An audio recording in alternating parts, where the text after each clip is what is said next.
Hello and welcome to this week's Let's Talk Business, the UK's premier programme for current and future entrepreneurs. This week, we're at the Franchise Show.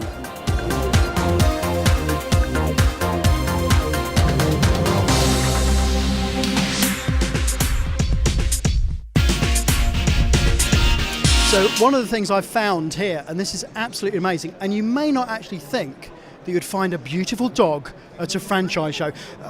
Mark, what's this dog called? This is Lola. Lola. Lola is a bedbug sniffer dog, just like a Hold on, whoa. A bed bug sniffer dog. Exactly. Well, everybody knows what a sniffer dog is, yeah? Like a drug detection. Instead of detecting drugs, she's been trained to pick up on the scent of live and living bedbugs. That's her job, and she can search over 100 rooms a day. Goodness gracious. What sort of dog is this? Lola is what they call a Parsons Jack Russell. So she's a Jack Russell with long legs. That's what it means, really. And a beautiful white coat as well. And yeah. I love the patch on the eye. She's got a patch on, and she's a very driven dog as well. She's full of energy, which is really important for any dog that works. She loves to do her job as well, which is what you look for in a dog of this sort of nature. So dogs like Lola, they're quite hard to train as a dog, Jack Russell, because they're very strong-minded. So we've got another 5 dogs in total, and they vary from Labradors to Springer Spaniels, and a Jack Russell, of course, and she's a star of the show. Well, she is indeed. So tell me about Trust K9. Now, it's in a franchise opportunity. How does that work? Okay, it's a brand new franchise opportunity. We've launched here today. Essentially what it is dealing with bed bugs, and from the consumer side, your household, up to hotels, care homes and universities, all the places that really are suffering this sort of growing, sort of unknown problem until it affects them. And when it hits people, it's quite a devastating thing to get at home, because it's the sort of thing that is in your bed at night, and it's like a mosquito. It only feeds on blood, and you typically can't detect it visually for anything up to 3 months. So if you've been exposed to it, it's a very difficult thing to know if you brought it home. And so how would people know that they have bed bugs in their bed? Well, essentially, about a third of the population will react quite nastily to the bites, like you would with a mosquito. But majority of people have no reaction whatsoever. But if they've been exposed to it previously or seen it where they were, then dogs are great to make sure they haven't inadvertently or accidentally brought it back. So that's becoming a really key thing for people today, to find out early, which is where the dogs come in, early detection. Within 20 minutes of it being in a room or on a bag, one of these dogs, highly trained dogs, can detect it, and we can treat it in the very early stages, which is when it's most effective, and just catch it early. That's really important with bed bugs. As a franchisee, do you need a lovely dog like Lola here? You don't need a dog to start the franchise. You get a dedicated territory. You get advertising all put in for you, and what we do, because we have a team of 5 dogs initially, until you're confident, we basically do the service for you. You come in, you see it, how the dogs, and if you want to then take that on as an added service, we, over the period of 6 months, train you with the dog, pick the dog for you, and then you work the areas and support the other new franchisees that are coming on. So how do people get in contact with you? Well, our website is Trust K9, spelt in the word trust, Trust, followed by a K and a 9.com, or they just look us up on the internet, look for Lola, bedbug dog, they'll find us, Blue Peter, bedbug dog. Anything with bedbugs and dogs, you're going to come in contact with Trust K9, and we've got all the information online about the franchise, costings and everything else, and just ring us up. It's fantastic, and this dog is so lovely as well. Absolutely fantastic, look at that. Oh, you're beautiful, you are. Now, one of the problems that you might actually come across is when you order something online, then you might not be in, which is a real problem, I think, this company may have solved. And the franchisor is Nick. Nick, tell me a little bit more about your franchise. Okay, exactly as you just said, that when people are at work and all these parcel carriers try and deliver these parcels to their houses, nobody's ever home. So we're a carrier neutral, completely independent, branded kind of delivery service, whereby The carriers will deliver the parcels into us. Okay, you just collect whenever it's convenient for yourself to pick up on your way home from work or whether you're on a school run. So also particularly good for returns. So a lot of women tend to buy 2 or 3 of the dresses or the shoes. They'll go home, they'll try them on, and then they'll want to send them back to the retailer. Nothing easier than just dropping them into us. They were then going back the same day. How did you go about setting this up? Well, obviously, in order to appeal to the retailers, for us to be embedded into their website so that you can buy and have it delivered to Local Letterbox, we need not less than about 2,000 shops open. So, and during 2013, that's what we're looking to achieve. The actual price of getting into this particular franchise Yeah. is actually not that much in the whole big scheme of things, really. No, I mean, certainly to secure your postcode preference, it's obviously just the fee that you can see behind us. Then there is the shop fit out. So we work with you to get the right shop. It should be around about 1,500 square feet. Okay, typically somewhere close to Tesco's Express, Sainsbury's Local, or a tube station, or a bus depot. So it's either on your way to work, on your way home from work, or obviously close to the kind of bread and milk run, as we call it. There's then the shop fit out charge, which in total was 26,000, and after that day, we start paying you. So for every parcel coming in and every parcel going out, we're paying you. So how do people get in contact with you? They can go to the website, it's localletterbox.co.uk. Now, there's a little dog over here. Now, this dog is not like Lola, the one that we saw before. This actually is a dog that has a shirt on it. Now, come over here. Now, you probably can't see this. I'm going to try and describe these beautifully made shirts. There's a black one here with some nice purple on it. A fantastic shirt here. White shirt with a beautiful tie that's sort of burgundy tie and some nice black and white stripes on there. Very, very classy indeed. Now, this franchise is organised here by Ariane. Now, tell me a little bit about your franchise. Absolutely. So Seven Camice is a winner among 1,000 companies of a franchising award. Indeed, it just reinterpreted the classical shirt to give it a very unique style and an Italian innovative touch. So we are doing shirts for men, women and children, but we do also the total look for men because it's the main target. That means trousers, jackets, suits, accessories, etc. So it's not just the shirts. It's not just the shirts, but we like to emphasize on the shirts because it gives the very beautiful visual impact and with the colors on the shelves, etc. Okay, now I'm wearing my best shirt, as you've probably noticed, but I don't think it's got a patch on some of these shirts. Now, what sort of people would come into a franchise like this? Anyone, because we don't require any specific experience, as the format of Seven Camice is very easy to duplicate. We just want people who are willing to grow with us and invest in a good retail business. So no previous retail experience necessary? Of course it's valuable, but it's not necessary. Can you just talk me through a few of these shirts, because they are absolutely beautiful? Absolutely. So all of them are 100% cotton. Some of them are 2% or 3% elastan, just to give a stretch aspect. So if you see this, it's very shiny. I don't know, we don't have the light here, but it's very shiny and it's slim fit. So it's Italian size. So it's Hold on, oh, look at me. Look, that's not slim fit. exactly not. So you need to buy one. Okay, right. Oh, it will make me look slimmer. Yes, absolutely. Slim fit. It's the name. Okay, all right. So you don't have to be slim for it to fit. No. Okay, I get it now. Now take me over to your mascot here. So yes, this is a new product that we launched in 2012, and we decided to launch it first for the American market because they're crazy about dogs, but we do for pets, and it's very cute. It's working very good. American people love it, so maybe European will try also to taste and buy them too. Can I take it with me? I'm sorry, no, it's our mascot. We can't. I think I'm going to take it with me. Follow me. I've got it. Follow me. Come on, I've got it.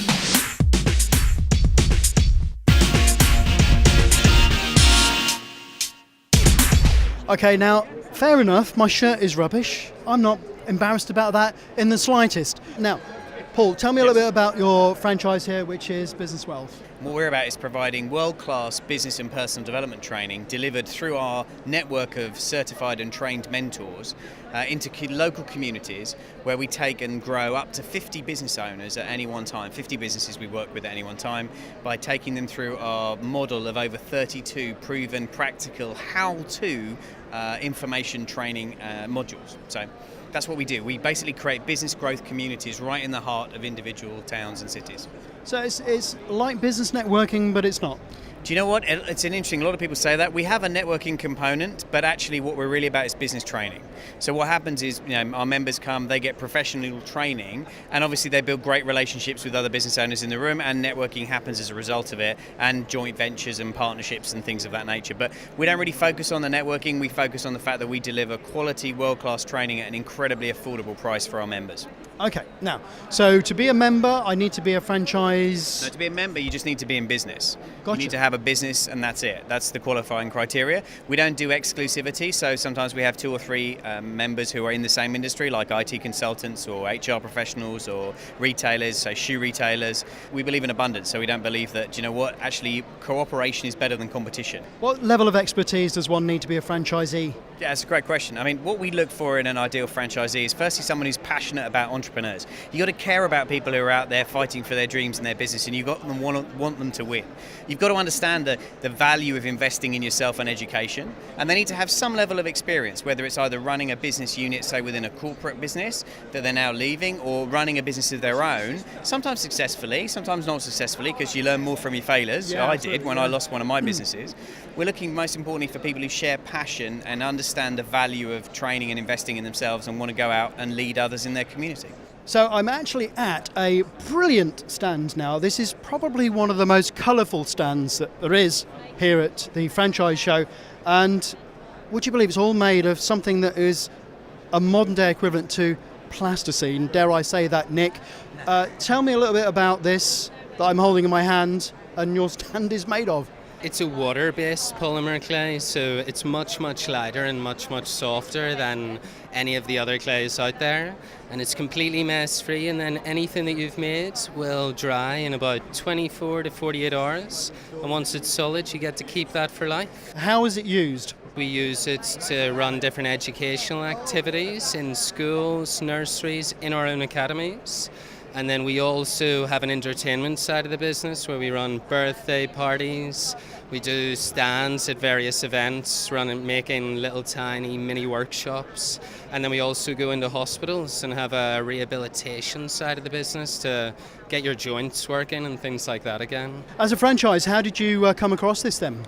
My brother and I were actually after university. We decided to go backpacking around the world, and in Thailand we walked into a Jumping Clay Academy.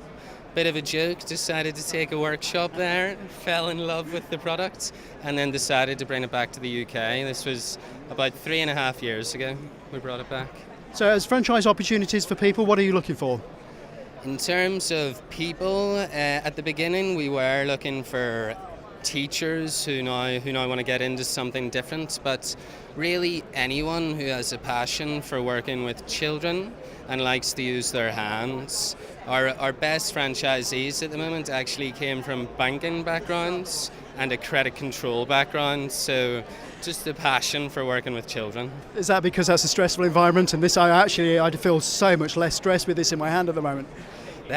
Yeah, I mean, in terms of stress release, just stretching and folding the clay and smelling the jasmine, and it's going to relax you right down. So it's not as always as manipulable as I've got it here. How does it set? Just in the air. I mean, once you've made something, you just leave it out in anywhere. The more ventilated the space, the faster it'll dry, but it'll take 24 to 48 hours for something to dry. And then, you get to keep that forever. And what's the limit of things that I can make with this? Really nothing. Your imagination is the only limit. We incorporate as many other materials with the clay as possible. So in doing this, we can really open up any theme, any topic that you can possibly think of. We can try and educate you within the theme. Nick, thank you very much. Can I take this bit with me? Of course you can. Every now and again, when you walk around the franchise show, you come across a stand that is beautifully set out. This is Sharkey's Cuts for Kids. John, tell me a little bit more about the franchise. Well, the franchise is set up, as you can see, predominantly for kids. It's a fantastic place to bring children. We all know about the ordeals that you can have if your parents bring in kids to ordinary barbers or hairdressers. So we set the salon up for a fun time. For the younger kids, we've red Lightning McQueen cars, we've Mini Coopers. For the older kids, we've Xboxes, PlayStations, 42-inch screen TVs. And then, girls get free manicures after haircuts. They get lollipops, balloons. rooms. We also have party rooms, so it's a really, really fun, unique and enjoying place to bring kids. Having your haircut's always an ordeal until you get to a certain age. In fact, I might say it's still an ordeal if you go and have your haircut, because as you get older, you get less and less of the damn thing. But this is actually very, very different, isn't it? Yeah, absolutely. As I said, this is it's just a unique, fun and enjoyable place for mums, dads and also obviously kids. We look after the mums and dads in terms of we offer really good coffee to mums and dads. We also cut mums and dads' hair, by the way, but primarily we're there for the kids. We employ really good and safe stylists who also have a great rapport with all kids. To be a franchisee, you'd need to have some training, presumably, in being a stylist? Well, no, not necessarily. Most of the franchisees we have are ordinary investors, not necessarily hair stylists or anybody in with a salon background. We look at everybody in their in whatever capacity to come to us. Is this a new franchise for the UK? It's new to the UK, yeah. We've been operating here about 2 years. We have 3 salons. We've one in the Isle of Man, one in Stratford upon Avon, one in Radlett, Hertfordshire, soon to be Colchester, obviously also. We signed Karen Trigg up last week, so we're really, really excited about that one. St John's Wood also during the summer, and a location in southwest of London towards the end of the summer also. John, it's fantastic. You've laid out this stand absolutely beautifully. Is there anyone to cut my hair? Because I do need the fringe done a little bit. It might cost you. Thank you very much.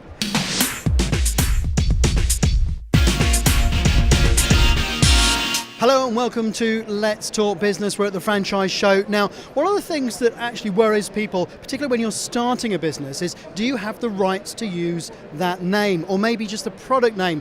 Experts in this area are the Intellectual Property Office, is that right? And Gary is here. Gary, what sort of problems do really people get themselves into? Most businesses tend to just overlook it. I'm going to start up my business, call myself Blue Tulip, and not check to see if anybody owns that name. But you would know that if you're opening a hamburger shop, you're not going to call yourself McDonald's because it'll be 24 hours before you get a notice saying stop using it. But you need to check to see if that name is free to use before you begin. So how is that done? I can do the web search? Absolutely. Log on to our website, ipo.gov.uk, trademark search, pop in that name you're potentially going to use, and hopefully no one's got there before you. So a trademark, explain what really technically is a trademark. Okay, trademark represents a business. It can be a name, it can be a brand, it can be a logo, it can be a combination of those things. It will cost you £170 for 10 years protection, so £17 a year to protect your good name or your brand. Well worthwhile. Is that in the UK? That's for the UK. You can take it further afield. The more countries you go for, obviously the more expensive it comes. But you can do Europe. That'll cost you €900 for all 27 countries. So let's imagine that somebody else was using Let's Talk Business.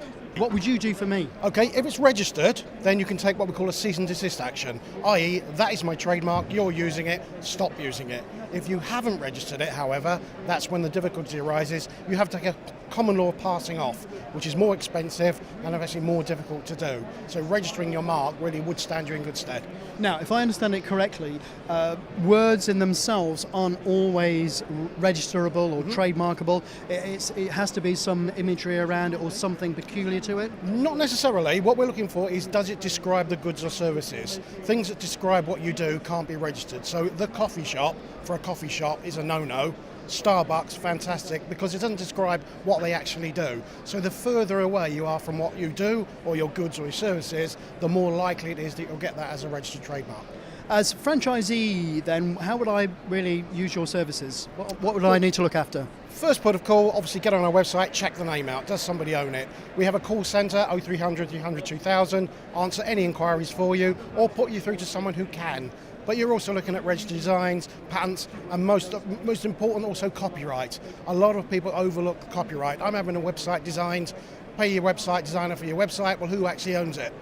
Oh, right. I'm not sure. Well, the creator generally will own the rights unless they're assigned over to you. So there's a lot of businesses here today, probably, and out there, that actually don't own their website and potentially don't own their logo because it's been designed for them. Should I assume that a franchisor has copyright ownership? Don't assume anything. Okay. Really do your searching. Do your due diligence. Do they actually own what they're actually trying to sell to me or license to me? It's a simple process. Get on our website, check them out. You can do proprietor searches. That's the name of the company. What do they actually own? And if you're coming away thinking, well, actually, they don't own any IP, well, what are you actually buying from these companies? Gary, thank you very much indeed. Now, if you want to know a little bit more about intellectual property, it's ipo.co.uk.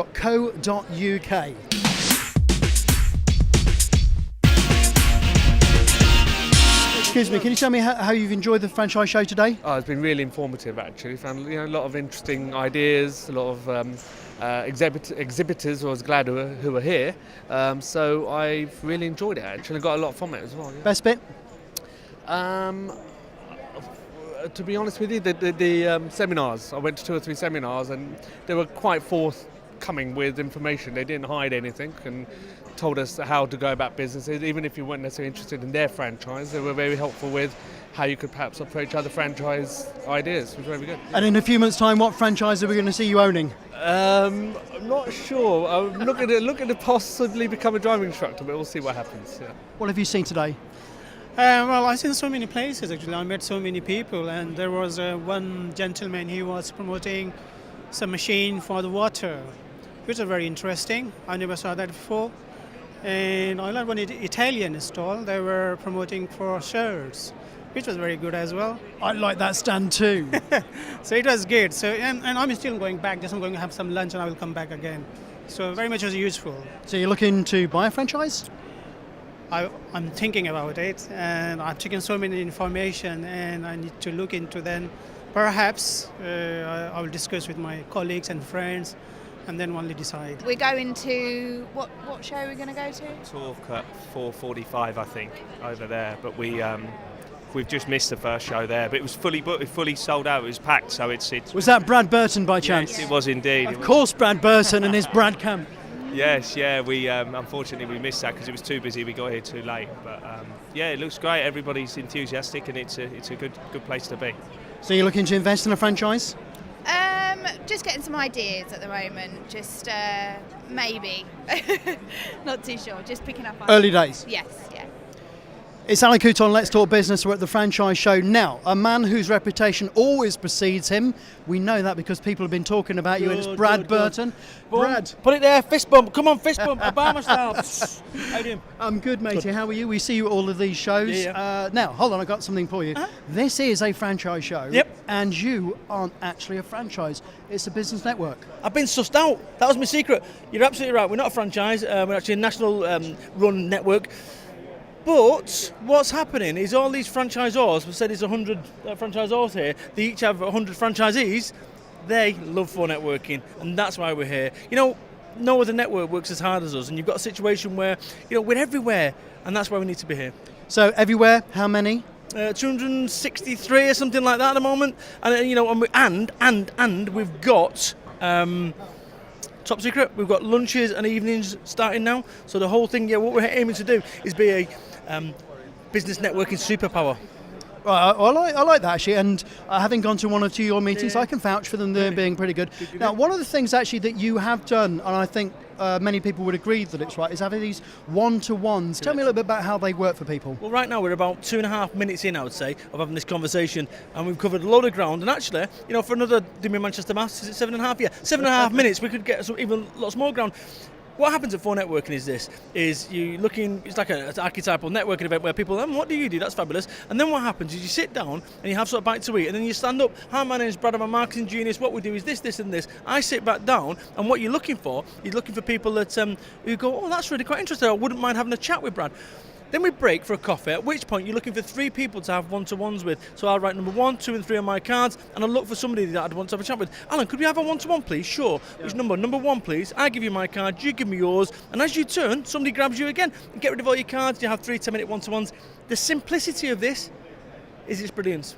Now, some people go along to these meetings and they feel like Billy No-Mates if no one swapped their cards with them. How would they go around making sure that that doesn't happen? Well, even if it does happen, we have a fail-safe that says, OK, who's not got a number 1? Everyone who's not got a number 1 puts a hand up, and we pair them off. So no one's ever Billy No-Mates, and you will find that wildcard system is the bit that actually sort of puts people together. So, you know, where people go wrong is they go, oh, well, to be honest, I don't need to speak to a journalist. Thank you all the same. My brother-in-law's a journalist. Brilliant, thank you. Right. Actually, it's not just what you've got on your business card, it's all the people you know, and that's what phone networking is about. It's not just what you've got on the business card, it's all the people that you know. So, what I'd say to people is deepen your network, not just widen it, and that's what phone networking allows you to do. Okay, well that's really good. Now Brad, how do people get to join one of these networks? All you got to do is go online, phonenetworking.biz, and have a look. Or we've actually got a callback system. Go on to phonenetworking.net and we'll give you a free callback. Brad, I tell you, it's always good value, is Brad. Now, what about the muscles here? How's that going? Well, I thought I'd make an effort, obviously, with you. You're not my type, actually, Alan. You've got a brain, top man. Cheers, matey. High five. High five.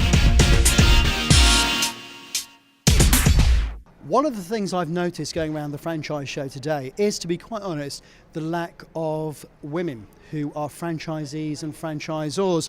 But thankfully, towards the end of the day, we've found someone to correct the imbalance. This is Rachel Ray. Rachel, what franchise do you own? Bright and Beautiful. We're eco-friendly domestic cleaning and housekeeping services.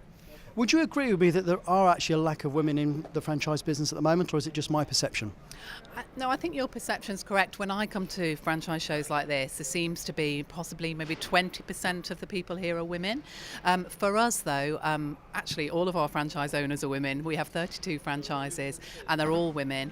And so for us, that's not our experience. And that is partly because I look outside of the franchise world to women who are looking for flexible work in life, perhaps got a professional career, but suddenly they want flexibility, possibly because they've now got a family.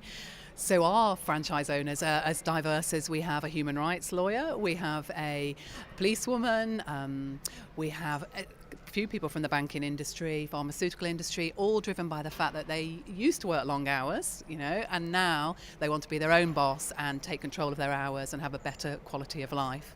Most people who want to be their own boss, in fact own their own company, they do it for lifestyle choices. Is that more so with women? I think we have two categories. First of all, we do obviously have the mums that suddenly want to be a good parent and also run a business. So that was certainly my motivation when I set up Bright and Beautiful. Originally I was a chartered accountant and I was a business consultant, but I was there at the beck and call of my boss and my client base, and I decided to set this up. Because I wanted to be able to plan my diary and be there for my children.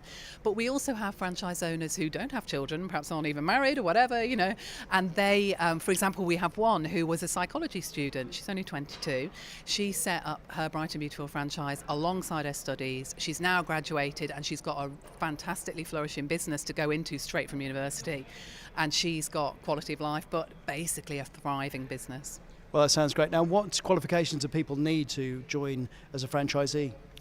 For us, we're looking for people who are definitely of a professional background, a professional communication. So, but that is diverse, as I've said. But we're looking for people who've got a warmth and definitely people management skills, because we are a management franchise. We are franchise owners. They don't actually clean. It's not that at all. They manage a team of housekeepers to deliver a high quality service. So people management is important. However, our franchise systems train our franchisees in every aspect of the business.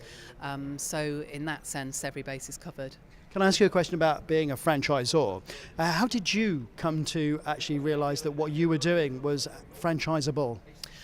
When I was a business consultant, I was sort of drilled in the fact that if you were going to have a good business, it shouldn't rely on you. It needs to be something that has got structure and leverage and people, and they used to teach us about having a franchise prototype. If you had an operations manual and a structure, then you had a business that was viable. So I was drilled in that, and then when I started up my own business, I always knew that would be a great way of duplicating the business, because you've got then other entrepreneurs who are focused on a very personal service in their local territory. So I think it's great for them and it's great for us. It's a mutually beneficial relationship.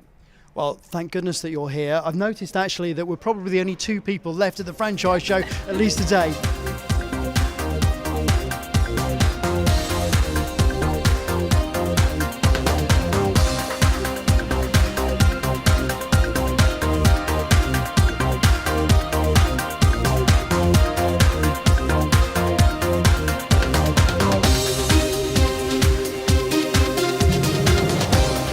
Well, we've had a fantastic time here at the Franchise Show. I, for one, have certainly learned a lot. You can find out more information on our website, letstalkbusinessonline.com. Until next time, We'll see you then. Well, that's about it from the franchise show. We've had a fantastic time, and I, for one, have certainly learned a lot. You can find out more information on our website, letstalkbusinessonline.com. We'll see you next time. No?